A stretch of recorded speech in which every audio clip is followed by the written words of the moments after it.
premier grand sujet qui va être traité est l'allumage des Nerot, l'allumage des bougies de Shabbat. Et vous savez que c'est une des 3 mitzvot à propos desquelles il est dit que les femmes sont jugées. Ça veut dire que quand elles accomplissent ces 3 mitzvot, ça leur donne un mérite particulier. Et quand elles omettent d'accomplir ces 3 mitzvot, alors il y a un jugement particulier, parce que en fait, ce sont elles qui endossent la responsabilité de l'accomplissement de ces 3 mitzvot. Il y en a qui ont donné un moyen mémotechnique pour s'en souvenir. Chana. Il y en a qui disent même china. Vous savez ce que c'est que la china? Non, vous savez ce que c'est. Vous savez ce que c'est que la china? Le henné, vous savez pas ce que c'est? Ah, dit china, dit henné, tout le monde sait maintenant. Il dit que ça vient de là en fait. Alors ces 3 mitzvot, c'est chala, nida et adlakat nerot.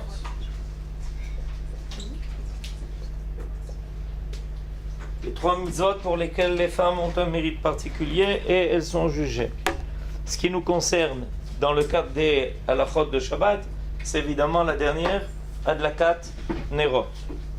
Plusieurs raisons ont été données pour cette mitzvah qui a été fixée par les sages. La raison la plus simple, la plus évidente, c'est faire le passage, ce dont on a déjà parlé, d'un temps qui n'est pas Kodesh à un temps qui est Kodesh. C'est-à-dire que les Nerot nous servent de repères évidents, clairs, voyants, lumineux, c'est le cas de le dire, pour nous dire que on est en train de passer d'un temps de Kodesh, d'un temps qui n'est pas Kodesh, à un temps qui est Kodesh. À la fin de Shabbat, on fera le contraire. On allumera à nouveau cette fois-ci les Nerot de l'Havdalah pour dire qu'on va passer d'un temps de Kodesh un temps qui n'est pas Kodesh. C'est la raison la plus simple, la plus évidente concernant la mitzvah de Adlakat Nerot. La deuxième raison invoquée par nos sages est qu'il ne peut pas y avoir de véritable Oneg Shabbat, c'est-à-dire être satisfait de la présence du Shabbat. Oneg, c'est jouir de la présence du Shabbat sans qu'il y ait de lumière. Et l'allumage des Nerot, Shalom, est destiné donc à amener soit de la lumière, soit un surplus de lumière, comme on a l'habitude, à chaque fois qu'on fait un repas de fête, d'allumer des bougies, etc. Il y en a même qui font comme ça des anniversaires. Mais le principe, ça s'appelle Shlom Bait, c'est-à-dire le fait d'allumer des bougies qui viennent éclairer notre demeure, viennent ajouter une harmonie. La lumière est la source de l'harmonie, parce que la lumière permet d'unifier tout. Quand il y a de la lumière, on voit d'un seul coup tout. Quand on est dans l'obscurité, remarquez que les choses sont divisées, particularisées. Je suis en train de chercher, ah oui, j'ai mes lunettes là. Et là, qu'est-ce que j'ai? Chaque chose devient individuelle et déconnectée de l'autre. Alors que la lumière unifie tout. Donc le but de l'allumage des Nerot, c'est ça. Ça s'appelle Shlemut, Shalom. Shalom, qui veut dire la paix. En hébreu, c'est très précis, ça vient du mot Shalem. C'est-à-dire quelque chose de complet, d'unifié, d'harmonisé. Il y en a qui disent que de nos jours, on n'aurait plus besoin de cette mitzvah puisqu'il y a déjà de la lumière. C'est faux. Pour 2 raisons. D'abord, il arrive qu'on n'ait pas de lumière. Ça nous est arrivé par exemple une fois qu'il n'y a pas d'électricité et que c'est la seule lumière qu'on ait à la table a été l'allumage des Nerot, la lumière des Nerot. Et deuxièmement, même s'il y a déjà de la lumière, un surplus de lumière donne quelque chose de plus. Oui, Myriam.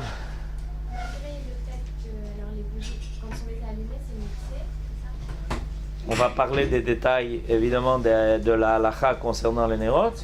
C'est Mouktsé, ça veut dire qu'on n'a pas le droit de les déplacer, pour ceux qui ne savent pas. Non, on n'a pas le droit de les déplacer en aucun cas, surtout que ça risque de provoquer le fait qu'on les éteigne. C'est une interdiction absolue de ne pas déplacer les Nerot de Shabbat. La troisième raison, c'est une raison d'après la Kabbalah, qui est que les femmes ont hérité de notre ancêtre Chava, Ève, qui, en ayant provoqué la faute, qui demande une explication, évidemment, en quoi consistait cette faute. C'est pas très simple à comprendre. En tout cas, il y a une faute de Adam Arishon, du premier homme et de sa femme, qui a fait qu'ils ont été exilés du Gan Eden. Et en cela, il y a une diminution de lumière dans le monde. Et en allumant les Nerot, d'après la Kabbalah, chaque femme récupère cette faute et permet de réparer cette faute. D'où l'importance de l'allumage des Nerot, en plus de tout ce qu'on a déjà dit. Alors, aujourd'hui, avant de rentrer dans le détail des halachot concernant l'allumage des Nerot, une des choses qui est importante concernant l'allumage des Nerot, c'est le temps de l'allumage. Et avant de rentrer dans tous les détails concernant l'allumage des Nerot, aujourd'hui, on va apprendre à se servir du temps. Ce qui est une chose très importante. Alors, de quoi s'agit-il? Je m'explique. Le principe, les notions de temps reviennent très très souvent dans notre calendrier, pour beaucoup de raisons. Pour le temps de la prière, pour le temps de l'allumage des Nerot, pour définir quel est le jour et quelle est la nuit, quel est le temps du Kriyat Shema, quel est le temps pour les hommes de mettre les tefilines. Il y a énormément de notions de temps qui reviennent. Et une des choses importantes pour lesquelles on a besoin d'avoir un calendrier à sa disposition, c'est précisément pour connaître les différents temps. Alors aujourd'hui, en introduction, je vais faire un exposé succinct de tout ce qui concerne la définition du temps d'une journée.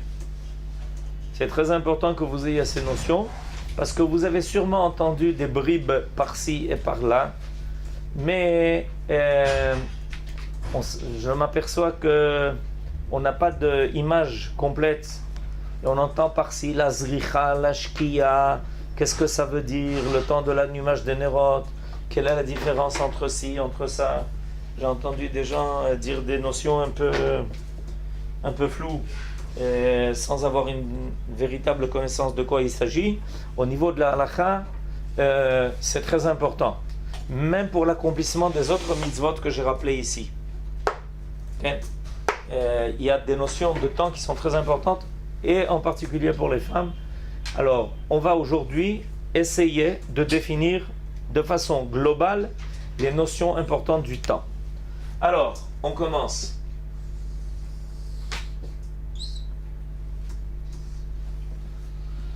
Ce que je viens de dessiner, c'est l'axe d'une journée. Une journée. Selon la halakha, le début de la journée se passe à l'aube. L'aube se dit en ivrite Alot HaShachar. Alot HaShachar. Alot HaShachar, traduction, l'aube.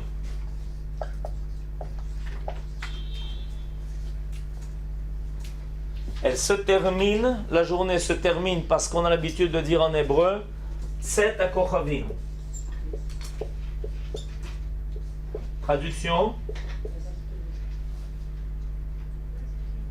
J'ai pas entendu. La sortie des étoiles. Sortie des étoiles.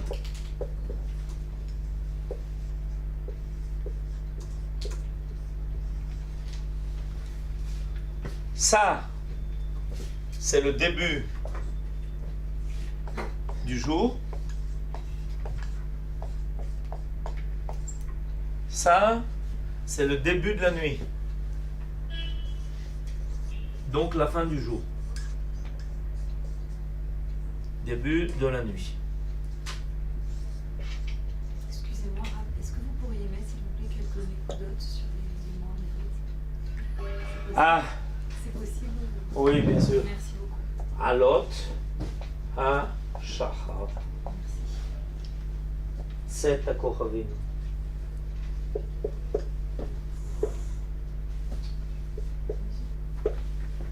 Voilà, j'espère que ça vous a aidé un peu. Parfait. Maintenant, première notion très importante, au niveau de la halakha, entre ce premier point et ce dernier point, il y a 12 heures. Quelle que soit la longueur de la journée, on divise ce temps-là en 12. Alors, ça s'appelle dans la halakha, ce que je viens de dire, une heure relative.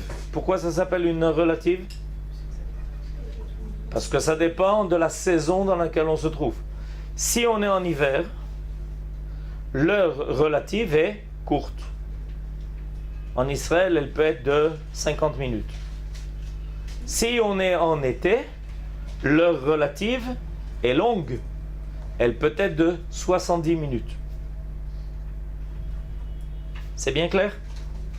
Ok, ça va vous expliquer beaucoup de choses, ce principe-là. Et il en est de même à propos de la nuit. La nuit, selon la halakha, et la nuit, il est facile donc de la définir, c'est le temps qui va jusqu'à ce moment-là et qui commence là. Donc la nuit, aussi à 12 heures, qui sont évidemment des heures relatives. Contrairement à ce qu'on vient de dire avant, en hiver, la nuit a des heures relatives qui sont longues et des heures et des jours, des heures relatives pendant la journée qui sont courtes. Et en été, c'est le contraire. On a des heures relatives pendant le jour en été qui sont longues et pendant la nuit qui sont courtes. Ok? Alors, l'autre point que je veux marquer, c'est le milieu de la journée. Ce que l'on appelle en hébreu chatzot. Chatzot. Chatzot, ça veut dire midi. Midi. En français, c'est midi. Ok? Alors, première indication, qu'est-ce qu'il y a? Tikkun Chatzot, c'est la moitié de la nuit. Alors, je prends la paracha de cette semaine. La paracha de cette semaine, j'ai la parachat Vayera, et je regarde mon calendrier à Jérusalem. Chatzot, c'est 12h24. 12h24. 12h24.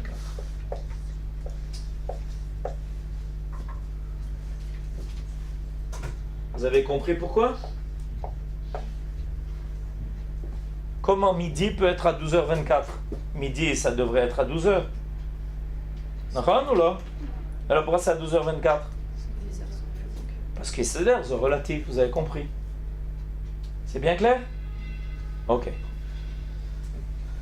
Alot ha-shachar, parashat Vayera, Alot ha-shachar, 5h16. 5h16. 5h16. D'accord? C'est à Kochavim. Aujourd'hui, on est le 12 Cheshvan. J'ouvre mon calendrier. Je vais vous dire quand c'est Tzet à Kochavim. Tzet à Kochavim,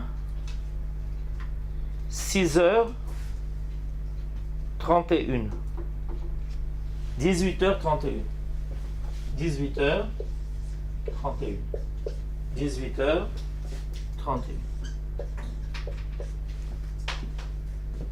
Ok? Donc je sais qu'aujourd'hui, notre journée a commencé à 2 minutes près à 5h16 et que notre journée va se terminer aujourd'hui à 18h31. Ok? Yofi. On calcule en général on a encore 2 notions importantes qu'il faut signaler là-dedans. C'est ce qu'on appelle zricha et shki'a. Zricha et shki'a. Alors, c'est quoi zricha? Je marque en hébreu. Zricha. Zricha et shki'a. Shki'a. C'est quoi? Il y a quelqu'un qui sait? Le lever du soleil. Lever du soleil. Coucher du soleil. Coucher du soleil. Ça veut dire quoi le coucher du soleil? En termes astronomiques. Pardon? Il est parti où? Il est parti. Ça veut dire quoi en termes astronomiques le coucher du soleil? Que le soleil a disparu complètement sous l'horizon. Parce qu'il y a le soleil qui arrive. On voit, quand on parle du coucher du soleil, en général, tu dis quel beau coucher de soleil. En réalité, on parle du soleil au-dessus de l'horizon. On voit le soleil se dessiner tout rouge au-dessus de l'horizon. On est d'accord? C'est ça le beau coucher du soleil qu'on veut voir sur la mer. Mais c'est pas de ça dont il est question dans la halakha. Dans la halakha, au contraire, c'est quand le soleil a complètement plongé et qu'on ne le voit plus au-dessus de l'horizon. Ça s'appelle shkiya. Alors, la shkiya aujourd'hui, mesdames, c'est 6h, 18h11. 18h11. Coucher du soleil, 18h11. La zricha aujourd'hui était 6h43.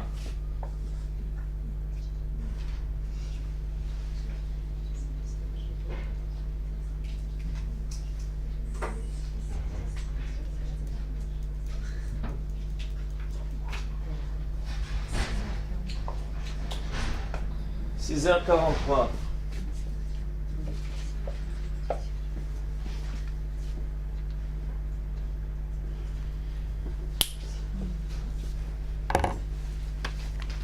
Jusqu'à présent, vous me suivez?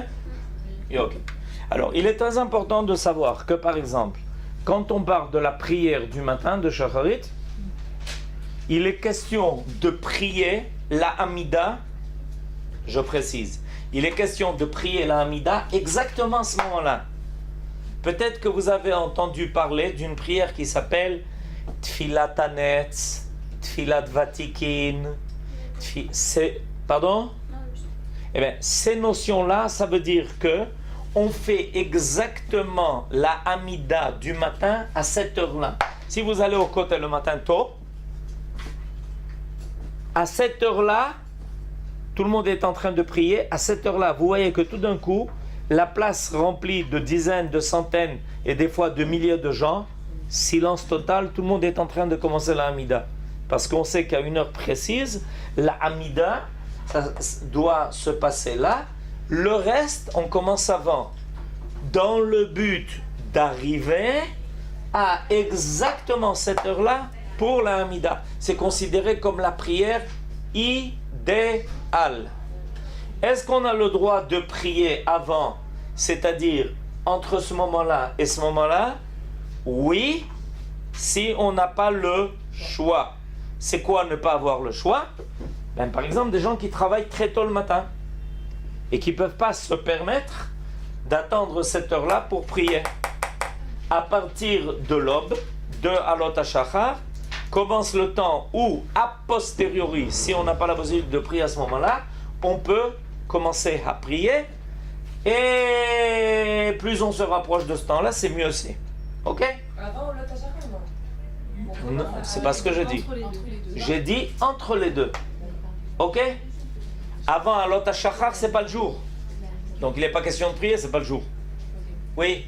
Est-ce que nous aussi, les femmes, on est soumises à ça? À l'heure précise? C'est une très bonne question. C'est une très bonne question. Et la question est encore plus générale que ça. Quel est votre nom? Moi? Revaya. La question de Revaya est une bonne question, mais elle touche à un domaine beaucoup plus large que ça. Est-ce que les femmes sont soumises à la prière? Est-ce qu'elles sont à combien de prières? Est-ce qu'elles sont soumises à une prière à un temps précis? C'est une question qu'il faut étudier en soi. Là, simplement, je dis que si une femme a la possibilité de prier à ce moment-là, matov. Parce que, évidemment, si elle arrive à s'aligner, en général, c'est un peu difficile, sauf ceux qui se lèvent tous les matins à l'heure, etc. Et des fois, c'est beaucoup plus tôt que ça. Là, on est en un temps qui est assez tard. Il y a des moments dans l'année où c'est très tôt. Ça peut arriver à nécessiter à commencer la prière à 4h du matin. A priori, une femme n'est pas tenue de prier à cette heure-là en particulier. Si elle le fait, tant mieux. Alors, toutes ces notions, je vous les donne pourquoi? Parce que je veux en réalité arriver à Adlakat Nerot. Je veux arriver au temps de l'allumage des bougies. Mais avant de parler de ça, je vous ai parlé de la tfila de Shacharit. Donc, c'est la tfila idéale, celle que l'on dit à ce moment-là quand on fait... L'idéal, c'est de dire la Hamida de Shacharit à ce moment-là. Je vais parler maintenant de la tfila du soir qui s'appelle Arvit.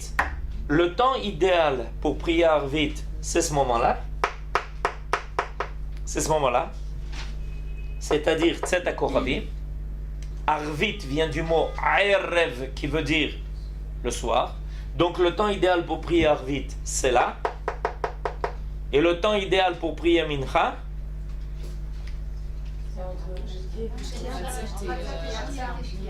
pas tout ensemble. Pas tout ensemble. Qu'est-ce qui veut dire le temps idéal pour prier Mincha? La Shkia. C'est ça? C'est le temps idéal pour prier Mincha? Avant. Et alors ma question évidemment c'est à partir de quand? Non. Presque. Presque. Presque. Presque. Il y a 2 temps de Mincha. Il vient de rappeler un certain temps. Je vais parler des 2 temps de Mincha. Le premier temps de Mincha est une demi-heure après Chatzot. Pas Chatzot, une demi-heure après Chatzot. Ce qui signifie qu'aujourd'hui, c'est 12h54. Très souvent, il y a des filles qui me demandent à partir de quand elles peuvent prier Mincha. Aujourd'hui, vous avez l'heure. D'ailleurs, vous avez reçu une notion importante. Une demi-heure après Chatzot, c'est le temps de Mincha. J'explique pourquoi. Pourquoi? Parce que pendant cette demi-heure, le soleil, d'après la halakha, est au-dessus de notre tête sans bouger. Et on prie Mincha à partir du moment où le soleil commence à s'incliner. Ça prend une demi-heure à partir de Chatzot. Donc, il y a la Mincha. Ce temps de Mincha porte un nom dans la halakha. Il s'appelle Mincha Gdola. Et j'explique pourquoi. Parce qu'il laisse encore beaucoup de temps jusqu'à la Shkia, Yafé Meod.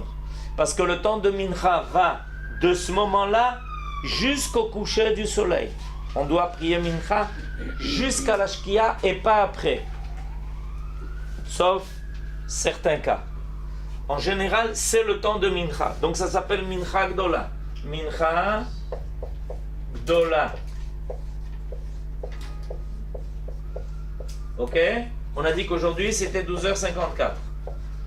Il y a un autre temps de Mincha. Juste réexpliquer ce que c'est exactement. Mincha Gdola. Mincha Gdola, c'est le premier temps à partir duquel on peut commencer à prier Mincha. Et pourquoi ça s'appelle Gdola? Parce que Gdola veut dire grand, parce qu'il reste un grand temps jusqu'à la Shkia. Il y a un deuxième temps pour prier Mincha. Il a? Qu'est-ce que vous avez dit tout à l'heure? 9e heure dans la journée, pas tout à fait exact. c'est à partir de 9h30 du début de la journée. Si on compte 9h30 relatives, quand je parle d'heures dans la halakha, je parle toujours d'heures relatives. Donc, 3 heures de temps. Ici, c'est 6 heures qui se sont écoulées, puisque c'est midi. Donc c'est 6 heures ici. On est d'accord? Si je rajoute à cela 3h30, donc 9h30, il s'agit d'heures relatives, ça s'appelle Mincha Ktana. Pourquoi ça s'appelle Mincha Ktana? Parce qu'il y a moins de temps. Parce qu'il reste peu de temps jusqu'à la Shkia. Mincha Ktana.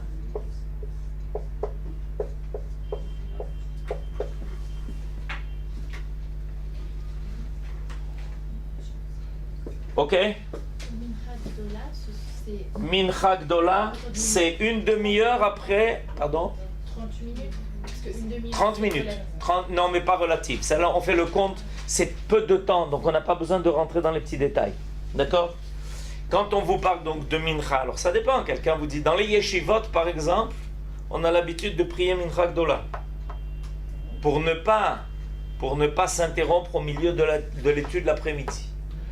Dans les synagogues, au Bet HaKnesset, on a d'Afka l'habitude de prier Mincha Ktana.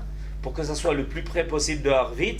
Le temps à chaque fois, c'est ça commence de là et ça va jusque là. Ou ça commence de là et ça va jusque là. D'accord?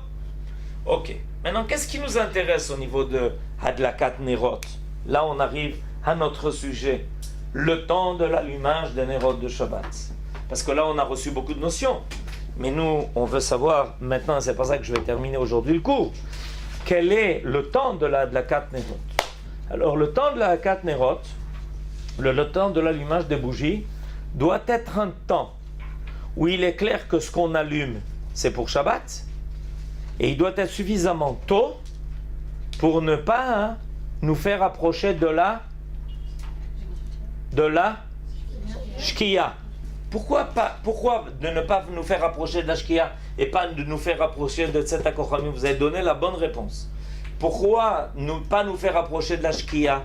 Pourquoi pas de Tzeta Kochamim? Parce que c'est là où on se prie Harvit. Non. Parce qu'on sait Et pas alors exactement- on n'a qu'à attendre Tzeta Kochavim. C'est pas Parce qu'on passe exactement- Parce que on connaît pas exactement l'état entre eux, qu'il y a. il a fait très bien. Alors j'explique ce qui vient d'être dit, c'est une notion très importante. Ce temps-là, de l'Ashkia jusqu'à Tzeta Kochavim, je n'ai pas besoin de traduire, vous l'avez la traduction en face. Donc je préfère parler en ivri. Ce temps qui va de l'Ashkia jusqu'à Tzeta Kochavim, c'est un temps qui dans la halakha est considéré comme un temps de doute. J'explique. On ne sait pas si on doit attribuer ce temps-là au jour qui vient de passer ou au jour qui va venir. C'est le temps du crépuscule. Le temps du crépuscule, au niveau de la halakha, on peut le considérer d'une part comme étant la partie du temps qui termine maintenant le jour qui vient de passer. Mais on peut déjà le considérer comme étant le temps qui va introduire la nuit. Pour Shabbat, c'est donc un temps qui est dangereux. Pourquoi? Parce que on peut le définir peut-être comme la fin de vendredi, mais on peut aussi peut-être le définir comme étant déjà le début de samedi. Dans ce temps-là, entre la Shkia et Tzeta Kochavim, toutes les halachot de Shabbat sont en vigueur. Toutes les halachot de Shabbat sont en vigueur. On n'a plus le droit de faire de travaux interdits. Il y a certaines choses interdites par les sages qui sont permises, on en parlera peut-être, mais de façon globale, pour nous c'est déjà Shabbat. Donc il est clair qu'on doit allumer les Nerot avant. Combien de temps allumer avant? Il y a 2 minagim connus, 20 minutes ou 40 minutes. Donc maintenant je parle du temps de l'allumage de Nerot. Notre temps d'allumage de Nerot, donc il se situe ici. Adlakat Nerot. allumage des bougies.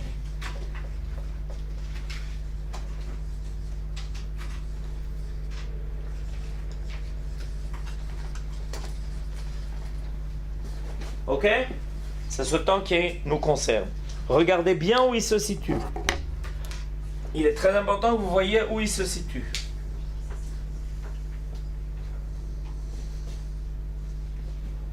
Maintenant, ce temps-là, j'ai dit qu'il y avait deux possibilités, soit 20 minutes, soit 40 minutes. Le temps le plus courant, c'est celui de 20 minutes. Esrim dakot ou Arbaim dakot. En France,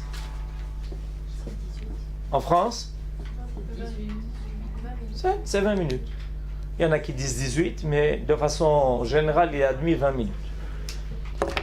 En Israël, il y a des endroits particuliers où c'est 40 minutes. Par exemple, Jérusalem. Par exemple, Petar Tikva. Par exemple, Tzfat, que vous appelez Safed, la pauvre. Tzfat. Il y a des endroits en Israël où on a pris l'habitude d'être plus mahmirim et d'allumer les nérotes 40 minutes avant le temps de la shkia. Donc quand je prends mon calendrier aujourd'hui et que je veux savoir quand est-ce qu'on va allumer les nérotes pour le Shabbat qui vient, à Yerushalayim, Shabbat Vayera, il est marqué allumage des nérotes 5h28. Ok? Si je rajoute à ce temps-là 40 minutes, j'aurai le temps de la Shkia. C'est important que vous posiez la question. J'ai dit qu'à Jérusalem, le temps qui a été fixé pour l'allumage des nérotes est 40 minutes avant la Shkia. Et le temps que vous venez de dire sur le calendrier, C'est le temps de le temps de l'allumage des nérotes. D'accord, d'accord. Je vais vous le marquer si vous voulez. À Yerushalayim, il est marqué que cette semaine, l'allumage des nérotes est donc à 5h28. 17h28. 2 minutes. 17h28. Adlakat Nerot, à Yerushalayim. La paracha qui vient, 17h28. Calculez rapidement 40 minutes de plus. Ça fait 18h08. Si je prends ce temps-là et que j'y rajoute, je regarde le temps de la Shkia sur mon calendrier, incroyable mais vrai, 18h08. Ça marche. Vous avez compris? Maintenant, pourquoi il est important de savoir tous ces détails? J'ai pas besoin de connaître tout ça. Il me suffit qu'on me dise le temps de l'allumage des nérotes et je suis tranquille. Et le problème, c'est qu'il y a des gens qui n'allument pas les nérotes au temps de l'allumage des nérotes. Pourquoi? Pour des 1001 raisons, y compris le fait qu'au dernier moment, il m'est arrivé quelque chose et que je pensais que j'avais tout terminé et que tout d'un coup, le bébé il est en train de hurler, que l'autre, il s'est tombé par terre et puis il faut le ramasser. Et alors, je me demande toujours la question, jusqu'à quand je peux allumer les nérotes? Quelle est la réponse? Jusqu'à 1 minute avant la Shkia. Jusqu'à 1 minute avant la Shkia. C'est pour ça qu'il est important de savoir. Maintenant, comment je calcule jusqu'à 1 minute avant la Shkia? Ça dépend où je me trouve. Ça dépend où je me trouve. Si je me trouve à un endroit où il y a 40 minutes entre le temps de l'allumage de Nerot et la Shkia, donc j'ai encore beaucoup de temps jusqu'à la Shkia. Si je me trouve à un endroit où, comme en France, on vous dit 18 minutes, alors vous avez très peu de temps si vous ratez. Une fois, j'étais dans une famille en France parce que j'étais là-bas en Shlichut, et j'ai vu une femme qui est arrivée du travail, comme on arrive du travail. À mon avis, je ne sais pas si elle est arrivée avant la Shkia, je ne suis pas sûr. Et elle a quand même voulu allumer les nérotes. C'est-à-dire qu'il faut bien être conscient. Là où on a 18 minutes ou 20 minutes en Israël, il reste très peu de temps. Si je rate le temps de l'allumage des nérotes, faut savoir que c'est la course contre la montre pour essayer d'allumer les nérotes. Parce qu'après, il est formellement interdit d'allumer les nérotes. Si tu es arrivé au temps de la shkia et que tu allumes les nérotes, alors au lieu de faire une mitzvah, tu fais une avéra. Ok, Myriam? Est-ce que si on est à Jérusalem et qu'on a l'habitude de faire 20 minutes avant la shkia, on doit quand même se plier au... Très bonne question. Est-ce qu'on est tenu de tenir le minag de l'endroit? Réponse, oui. Donc si on est à Yerushalayim, a priori, bien qu'on ait l'habitude de faire l'allumage d'un nérot seulement 20 minutes ou 18 minutes avant, à Yerushalayim, il faut toujours, dans n'importe quel domaine, suivre le minag de l'endroit où on se trouve. Même de façon. Dans tous les domaines. Même chez En les ce qui concerne Yom Tov, dans ce cas-là, C'est l'exact. Pardon? ceux qui font un jour de Yom Tov ou deux jours de Yom Tov. Ceux qui font un jour de Yom Tov, c'est comme Shabbat. Et ceux qui font 2 jours de Yom Tov, ils doivent allumer le 2e jour une fois que le 1er jour de Yom Tov est terminé. C'est-à-dire, C'est d'accord. Kol hakavod, yafe me'od. Seulement Atzet HaKochavim du 1er jour. Parce qu'on n'a pas le droit de préparer du 1er jour au 2e jour. En Israël, il n'y a qu'un cas où on a 2 jours de Yom Tov. Nachon, c'est ce qui nous est arrivé cette année. Et j'ai averti les gens de ma communauté d'allumer les nérotes après Tzet HaKochavim du 1er jour. Oui. Par rapport à la période entre la shkia et Tzet HaKochavim, si un enfant naît à ce moment-là, Ouais. le vendredi soir, Ouais. c'est un garçon qui a été une Shabbat, la halakha est ce qu'il final. Alors c'est une... bon. Maintenant que vous avez compris la notion du temps, alors vous avez beaucoup de notions qui commencent tout d'un coup à faire surface. Nachon? Alors je vais répondre à votre question, bien que ça ne concerne pas l'allumage des nérotes, simplement pour illustrer effectivement un problème intéressant. Si vous savez que selon la halakha, on doit faire, c'est la paracha qui vient de passer, Lech Lecha, hein, le 8e jour, la Brit Mila. Si un enfant naît vendredi, la Brit Mila sera Shabbat. Ça fait 8 jours après, non? C'est ce que vous avez appris à l'école? Et vous avez eu le bac? Vendredi, c'est vendredi. Si un enfant est né vendredi, la Brit Mila est vendredi. Et si un enfant est né lundi, la Brit Mila est lundi. Lundi d'après, c'est 8 jours à partir du jour où il est né. Et si un enfant naît Shabbat, la Brit Mila est Shabbat. Et si un enfant naît là, alors là, on a un problème. Pourquoi? Parce que si un enfant est là, je dis peut-être qu'il est né vendredi. Et s'il est né vendredi, ça ne repousse pas Shabbat. Il n'y a qu'un cas où une Brit Mila repousse Shabbat. C'est quand un enfant est né. Je répète, il n'y a qu'un cas où la Brit Mila repousse le Shabbat. On l'a fait Shabbat. Quel est le seul cas dans lequel on fait une Brit Mila Shabbat? Quand un enfant est né Shabbat. Mais s'il est né là, peut-être que là c'est le temps du vendredi. S'il est né vendredi, on n'a pas le droit de faire la Brit Mila Shabbat. Mais peut-être qu'il est né Shabbat. Voilà. Et s'il est né Shabbat, la Brit Mila devrait être Shabbat. Mais c'est pas sûr. Et alors, on n'a qu'à peut-être lui faire la Brit Mila vendredi. On l'a fait avant. Interdit parce qu'on n'a pas le droit de faire une Brit Mila avant 8 jours.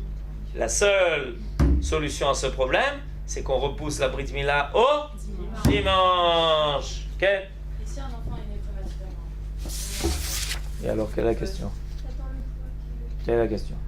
Ça n'a rien à voir. Ça, c'est un autre problème de halakha. Je vois que vous avez beaucoup de questions sur les accouchements. Et ça n'a rien à voir avec le problème de ça. Ça c'est un autre problème. C'est est-ce qu'on fait une Brit Mila à un enfant qui est né avant terme? Ça dépend des conditions médicales dans lesquelles se trouve l'enfant. Est-ce qu'il a le poids nécessaire?